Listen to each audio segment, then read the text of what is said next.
Hi, I'm Dr. Carrie Hemmelgarn. We've now reached Module 8. This is going to include outdoor hazards. Thank you so much for joining us.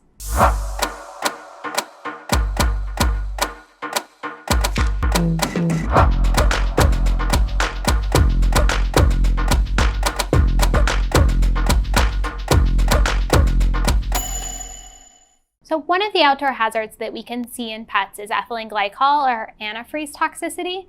This is seasonally common around the country depending on when people most commonly use antifreeze, but sometimes it's always prevalent in garages and it may be something pets get into. Ethylene glycol is an odorless and sweet substance which leads to ingestion by pets. It's a small molecule that's absorbed across the GI tract very rapidly after ingestion, and it's metabolized by the liver using the alcohol dehydrogenase pathway to the following metabolites. So the metabolites that ethylene glycol gets broken down into is glycoaldehyde, glycolic acid, glycolytic acid, oxalic acid, and formic acid. These metabolites are then excreted in the urine. The metabolites break down products which are then cause the clinical signs we see of toxicity in pets. Cats and people are more sensitive to ethylene glycol than dogs, but it's toxic and lethal in all that are exposed depending on the dose. In cats, the toxic dose is reported to be as low as 1.5 mils per kg, and in dogs, it's been reported that it's approximately around 6 mils per kg. So definitely dogs could get into a higher dose before showing clinical signs than cats. The toxic metabolites cause severe metabolic acidosis, which is responsible for a lot of the clinical signs seen in the initial stages. Calcium oxalate acid forms complexes which deposit in the renal tubules, which result in the calcium oxalate monohydrate to deposit in the tubules and cause edema in the kidneys. Clinical signs of ethylene glycol toxicity are broken down into phases, and we're going to talk about time frame for each of those phases and clinical signs that we would see with those phases. So phase 1 is within the first 12 hours post-ingestion. This phase is predominantly gastrointestinal and central nervous system signs. So we can see vomiting, diarrhea, ataxia, depression, and muscle fasciculations. Phase 2 of ethylene glycol toxicity we can see in 12 to 24 hours post-ingestion. And this phase is categorized by the cardiopulmonary clinical signs that are seen. And these clinical signs are secondary to the severe metabolic acidosis caused by those toxic metabolites that we talked about. Clinical signs in phase 2 is going to be tachycardia, tachypnea, and dyspnea. And phase 3 of ethylene glycol toxicity is 24 hours post-ingestion, and this phase is characterized by renal failure. Diagnosis of ethylene glycol toxicity is made by possible exposure. Ethylene glycol will fluoresce with a black light. So if there is possible exposure, you can shine the black light over their feet and their paws, and you can look to see if it fluoresces. This is a good thing for cats that could potentially have walked through it and then licked and cleaned their paws and had ingestion. But this also gives you an indication of whether there's still evidence on the pet and whether you need to focus on decontamination also.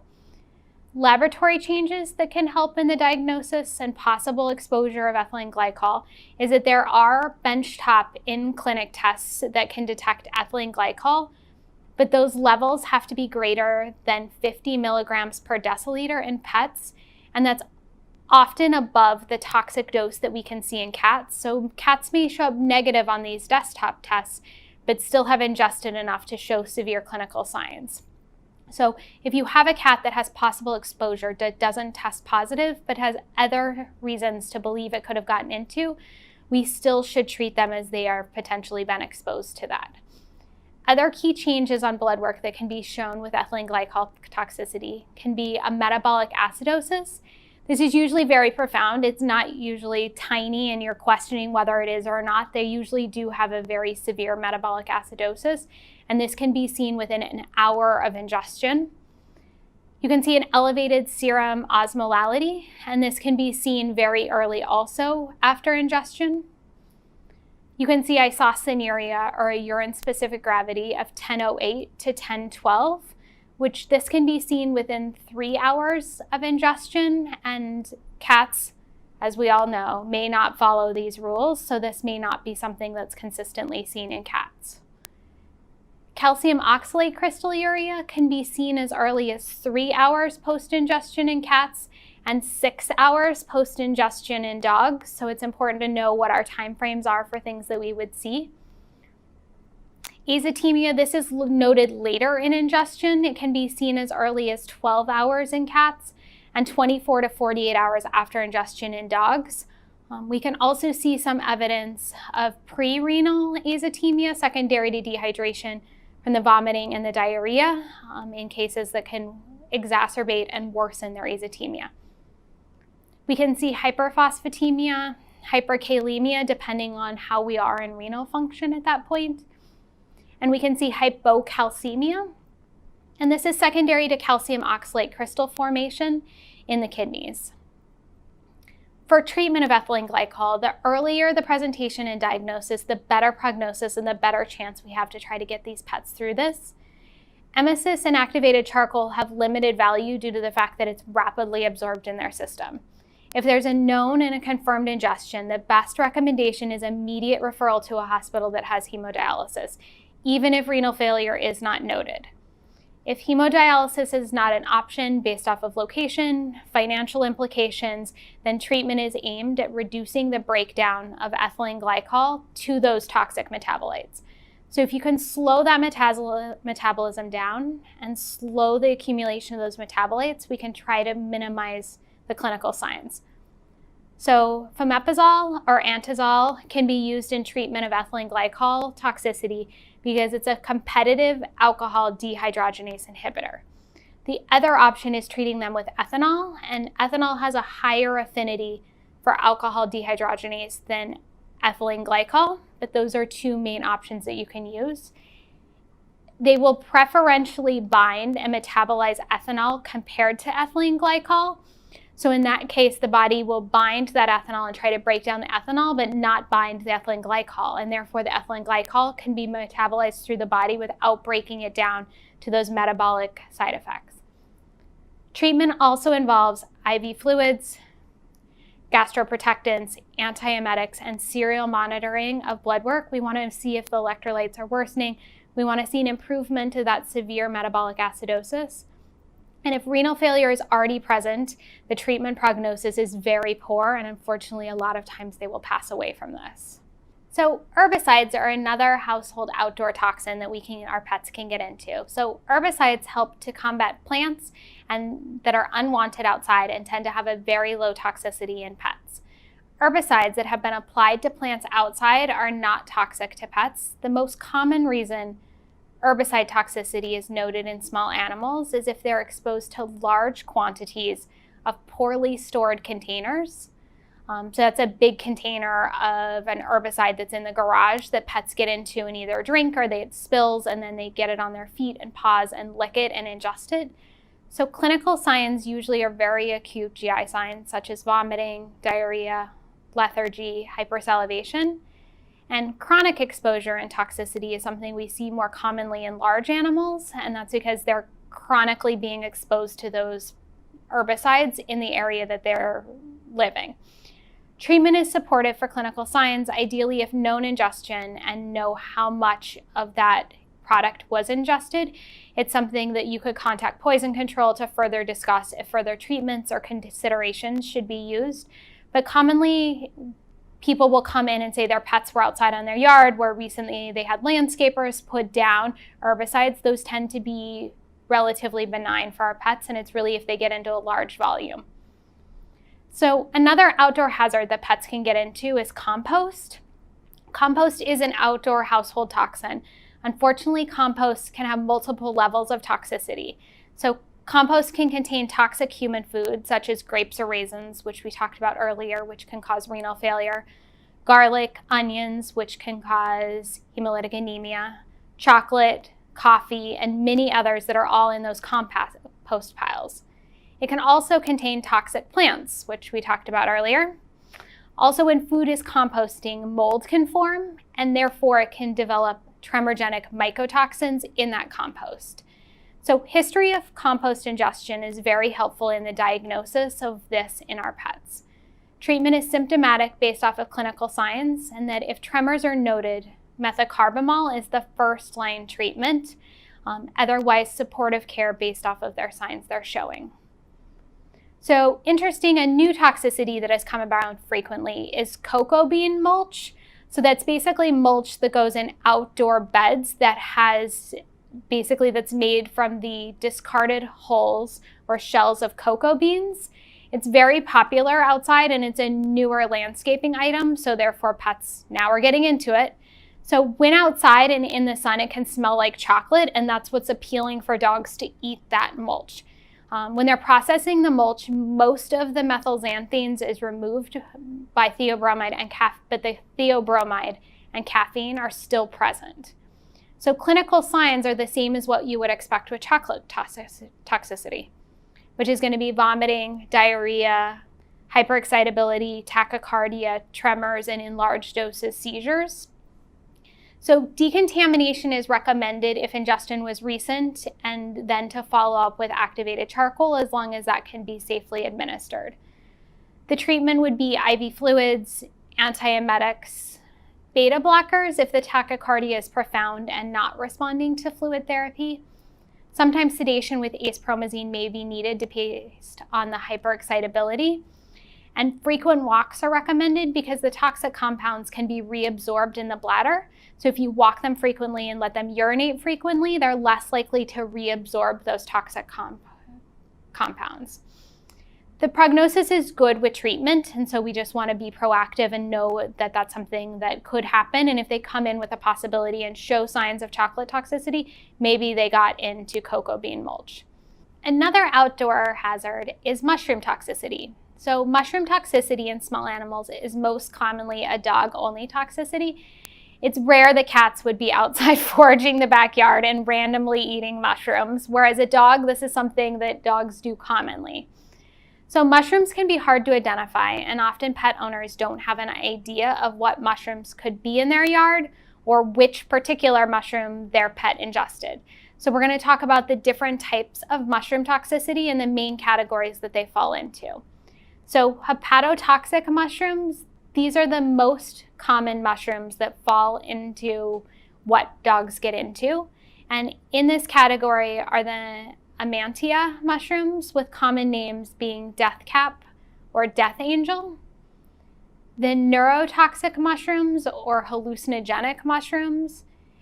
These tend to be recreational drugs that are found in a house that pets get into, but they aren't necessarily something that are growing in people's backyards.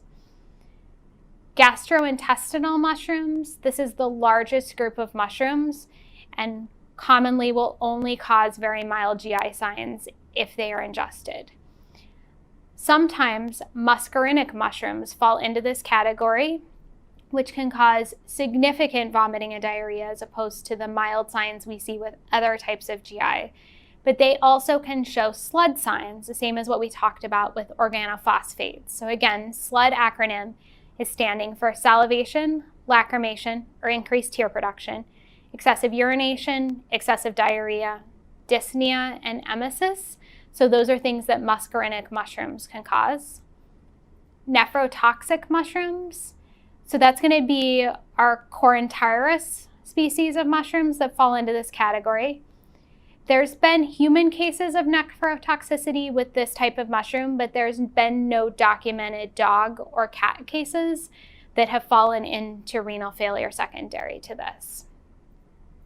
The Amantia mushrooms' toxic principles are cyclopeptides, the three of them being amotoxins, phallotoxins, and virotoxin. These toxins are rapidly absorbed from the GI tract and then can go through enterohepatic recirculation again after they've been metabolized. Clinical signs for this type of mushroom toxicity could be delayed for hours after ingestion before we start to see them. But there are three phases to cyclopeptide toxicity. So gastroenteritis is the first phase, which is going to be vomiting, bloody diarrhea, dehydration, salivation, and abdominal pain. And this phase tends to last about 24 hours. Elevated ALT or elevated liver enzymes are seen in the second phase of this toxicity, which is commonly seen about 12 to 24 hours after ingestion. And the hepatorenal phase, this can be seen somewhere between 3 to 4 days after ingestion. And during this time, elevated liver and kidney values are noted. In addition, we can also see things on blood work that could show signs of liver failure, such as hypoglycemia, hypoalbuminemia, coagulopathies, and neurologic dysfunction secondary to hepatic encephalopathy. Unfortunately, most patients will pass away within 3 to 7 days after ingestion, even with aggressive treatment, if they start to show signs of liver failure. So treatment is focusing on early decontamination with emesis and activated charcoal administration. Treatment is supportive based off of clinical signs. Penicillin G has been proposed to use as it can displace amotoxins from protein binding sites and allows for earlier excretion, and N-acetylcysteine is recommended as a hepatotoxic. So the most common neurotoxic mushrooms are from the Gyromitra species. They contain hydrazine compounds such as the toxic principle that we know most about, which is gyrometrin. Gyrometrin is hydrolyzed in the GI tract to monomethhydrazine, which initially causes GI signs, but then can progress to show our CNS signs, which is how we know them as the neurotoxic mushroom. Clinical signs with this type of toxicity include anxiety, restlessness, seizures, and treatment involves early decontamination and supportive care. Pyridoxine infusions has been recommended as the antidote for this type of toxin, but is not well known in veterinary medicine. Muscarinic mushrooms contain muscarine, which causes a post-ganglionic parasympathetic effects that are found in members of the inosebine and the psilocybin genre of mushrooms. Clinical signs are most commonly seen within hours of ingestion, and again, they're mainly characterized by SLUD signs. So again, that's salivation, lacrimation, urination, defecation, dyspnea, and emesis. Treatment for muscarinic mushroom toxicity involves early decontamination and supportive care with symptomatic based off of the clinical signs that we're showing. Giving doses of atropine can reverse the muscarinic signs shown, with ideally a quarter of the dose given IM and the following doses given sub-Q.